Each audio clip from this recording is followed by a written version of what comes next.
se fala sobre o Corinthians, cujo presidente, atual presidente, que era dirigente do departamento de futebol, diretor de futebol na gestão anterior, ao assumir o poder, né, ao ser eleito, prometeu uma política de austeridade.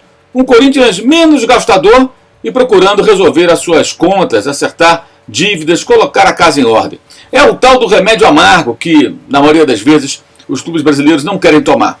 Poucos se habilitam a passar por esse, entre aspas, sacrifício de cortar na carne, trabalhar com orçamento mais baixo, com elenco mais modesto, correr até alguns riscos, mas pouco a pouco ajustar a situação administrativo-financeira, alavancar receitas, pagar dívidas, recuperar crédito no mercado.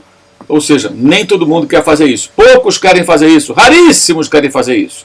Mas o tema desse vídeo não é o Corinthians. Falaremos mais adiante, quando tivermos aí as análises do César Grafietti também, que aliás já comunicou a todos por meio da sua rede social, ele que é o responsável por aquelas profundas análises dos balanços financeiros dos clubes de futebol do Brasil. O César já avisou que em maio teremos a tradicional análise, mais uma vez liberada e divulgada para todos, né? Ele que tinha aí uma parceria com uma instituição bancária que viabilizava esse projeto, agora com um novo parceiro, um novo patrocinador, digamos assim, eles conseguem fazer esse estudo mais uma vez, está em andamento, já que nesse mês de abril os clubes têm que divulgar os seus balanços e aí pouco a pouco eles vão sendo analisados, depois sai aquele pacotão com aquele estudo fantástico que o César e sua equipe produzem anualmente e que nos ajudam a entender a realidade financeira dos clubes. Tema extremamente importante que o torcedor tem que estar atento. Gente, a gente não está mais nos anos 70 ou nos anos 60. Hoje as informações sobre as finanças dos clubes, elas são acessíveis.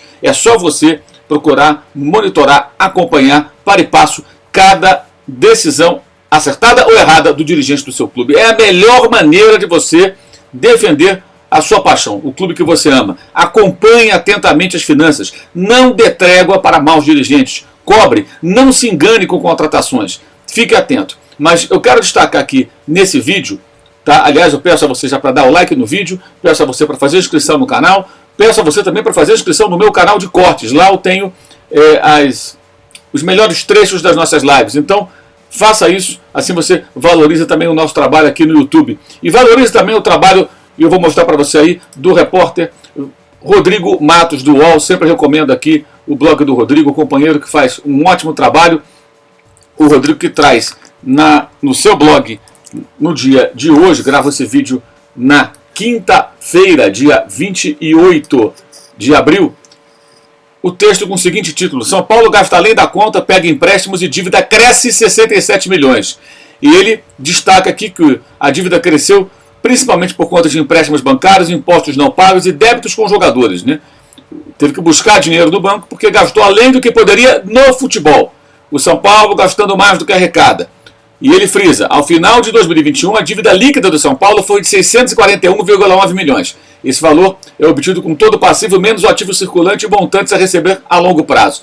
No final de 2020, o débito líquido era de 575 milhões, ou seja, ela cresceu de 575 para 642, praticamente, milhões de reais. É a dívida do São Paulo, né? E aí ele lembra que na chegada dele ao clube, né, dele, presidente Júlio Casares, o dirigente prometeu uma administração de austeridade, parecido com o que fez o presidente corintiano, mas, frisa o Rodrigo, não foi o que se viu, né, e é fato que teve de lidar com esqueletos, ele acrescenta, de gestões passadas que inflaram a dívida, porém o dirigente não desacelerou os gastos no futebol, pelo contrário, o que contribuiu mais ainda para um ano no vermelho. O déficit do São Paulo em 2021 foi de 106 milhões de reais, ou seja, houve um aumento da receita que pulou de 465,3 milhões para em cerca de 100 milhões, cresceu 100 milhões, a mais do que em 2020. Mas é sempre bom lembrar que essa receita do ano passado aconteceu com São Paulo e com praticamente todos os clubes.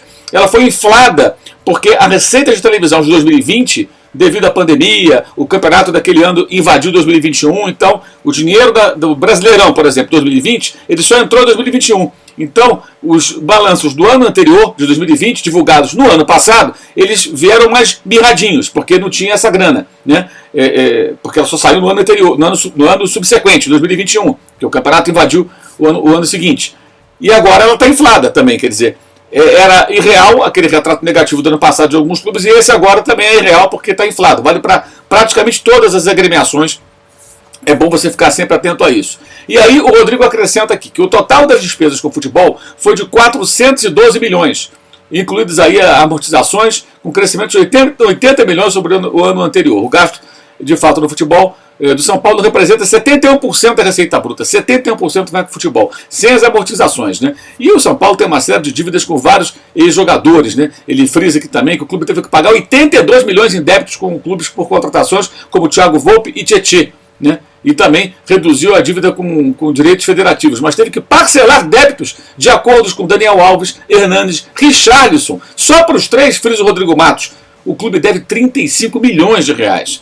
E para financiar esse rombo, o São Paulo teve que aumentar o quê? Empréstimos bancários, chegando a 172 milhões, quase 100 milhões a mais do que ao final de 2020. Né? E ele frisa ainda o Rodrigo Matos. Mais do que isso, houve uma explosão da dívida tributária, o total atingiu 134,7 milhões após um crescimento de 82 milhões. Esse débito é fruto de impostos federais não pagos em gestões anteriores à de Júlio Casares, incluindo contribuições previdenciárias. É brincadeira, né? Quer dizer, é muita coisa errada que acontece nos clubes de futebol. O Casares prometeu uma política de austeridade, mas gastou no futebol mais do que o clube arrecada, que é o grande problema. Nenhum dirigente, ou raríssimos dirigentes, querem entrar para a história organizando a casa. Eles querem surfar na onda dos títulos. E aí saem contratando. A dívida só cresce. É um buraco sem fim. E clubes como São Paulo, como Corinthians, que citei há pouco, com duas das maiores torcidas do Brasil e que estão no principal mercado do país, que é São Paulo, eles têm um potencial de arrecadação enorme. Se apertarem o cinto, passarem alguns anos ali organizando a casa, a torcida vai sentir o time mais fraco, mas pelo menos haverá uma luz no fim do túnel e uma perspectiva positiva. E a torcida apoia nessas horas.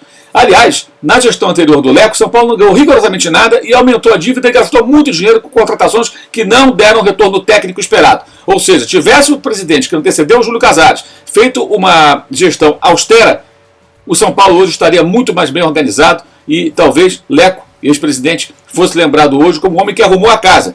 Não fomos campeões, mas colocou o clube em ordem e as coisas funcionariam muito bem. Como até hoje é lembrado o presidente do Flamengo, o ex-presidente Eduardo Bandeira de Mello, que embora não tenha sido o autor intelectual da reestruturação financeira do Flamengo, isso aí passou por várias pessoas. Algumas estão, inclusive, na gestão anterior. É o caso do Rodolfo Landim, que é o presidente, do BAP, é o caso do Valim Vasconcelos, que já saiu, do Rodrigo Tostes, que faz parte da gestão, do Langoni, que é até falecido, e de outros personagens que participaram ativamente de um plano de recuperação, de estruturação do futebol, do clube de regatas do Flamengo.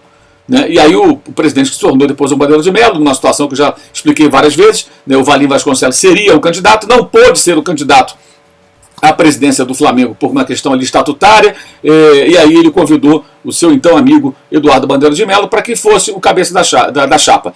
E 12 dias antes aproximadamente da eleição, ninguém sabia exatamente quem era Eduardo Bandeira de Mello, porque as pessoas não votaram no Bandeira de Mello, votaram ali naquele ano de 2012, no final daquele ano, num grupo que queria recuperar o Flamengo. Né? E aí saiu a ex-presidente Patrícia Amorim, perdeu a eleição, ganhou o Bandeira de Mello, depois houve uma cisão, e o Bandeira e esse grupo eles se desentenderam, mas o Bandeira, embora tenha cometido, na minha avaliação, muitos erros no futebol, ele manteve a política de austeridade, e isso foi um ato correto da parte dele, né? Ou seja, aquilo que foi delineado antes foi seguido por ele e pelos seus pares, e o Flamengo seguiu pagando a dívida, organizando a casa, ou seja, independentemente de brigas e decisões, cada um participou de alguma forma, mas o Flamengo tomou o remédio amargo que os outros não querem tomar, remédio amargo que o São Paulo não quis tomar com o Leco, e pelo jeito continua ignorando esse remédio amargo com o Casares. O remédio amargo que é trabalhar com orçamento mais baixo, ter um time mais fraco durante um período mais barato, correr até um risco sim de rebaixamento, você vai correr, mas colocar a casa em ordem. É o único jeito, não existe outra saída, a não ser que você arrume um mecenas, alguém que banque o futebol do seu time, que pague suas dívidas, que resolva as coisas por você. Mas nem todo mundo tem essa sorte, né? E nem todo mundo tem a coragem de fazer aquilo que pessoas fizeram, dirigentes fizeram no Flamengo, que por isso o Flamengo hoje está na situação financeira que está. Também comete seus erros no futebol, todo mundo sabe disso, né? Já acertou e agora tem errado muito, mas pelo menos o clube na gestão das suas finanças, ele está bem estruturado e por isso pode fazer contratações, ter times mais fortes, algo que o São Paulo poderia e deveria ter se fosse gerido de uma outra maneira. Quero pedir a você também, para além de fazer inscrição no meu canal de cortes, para você conhecer os produtos da linha da Use 360, camisetas e canecas, que são também para divulgar o nosso trabalho aqui no YouTube, divulgar o nosso canal. tá? Também o nosso curso online de jornalismo esportivo, sempre à disposição dos interessados. O clube de membros do youtube.com/Mauro César, para você também apoiar o canal e participar da mesa redonda, a live mensal com os membros, entre outros benefícios oferecidos a quem faz parte do clube de membros do canal. Também destacando para você a Pingback, que é uma plataforma de conteúdo onde semanalmente eu escrevo sobre futebol. Nessa semana eu escrevo sobre essa questão do racismo de torcedores argentinos em relação ao Brasil e como a gente tem que estar atento também ao racismo dentro do nosso país, né? Não é porque os argentinos cometem delitos, crimes, como esse agora, torcedor do Boca no jogo contra o Corinthians, que a gente vai ignorar que o problema ainda existe no nosso país, embora aqui nós tenhamos conseguido um grande avanço na luta contra o racismo, entre outros problemas estruturais, né, antigos da nossa sociedade. E também a Tabum. A Tabum é um aplicativo de lives. Você faz download, acessando também o link na descrição do vídeo. Aliás, aqui embaixo tem todos os links para esses destaques que fiz. E na Tabum, sábado, 11 da manhã, todo sábado eu faço uma live com perguntas e respostas sobre futebol, uma live com quiz, e o prêmio para o vencedor é de R$500. Sábado, então, 11 da manhã, participe e você pode, quem sabe, faturar aí 500 pratas, né? Falamos tanto de grana nesse vídeo, né? São Paulo e suas dívidas, quentinho no fim de semana, não vai nada mal, né? Vai bem. Então, é isso. Espero você no sábado, nessa live, e para você que está vendo o vídeo durante o dia, na quinta-feira, tem live. Logo depois de Universidade Católica e Flamengo, nessa quinta-feira, jogo pela Copa Libertadores da América. É isso, saudações!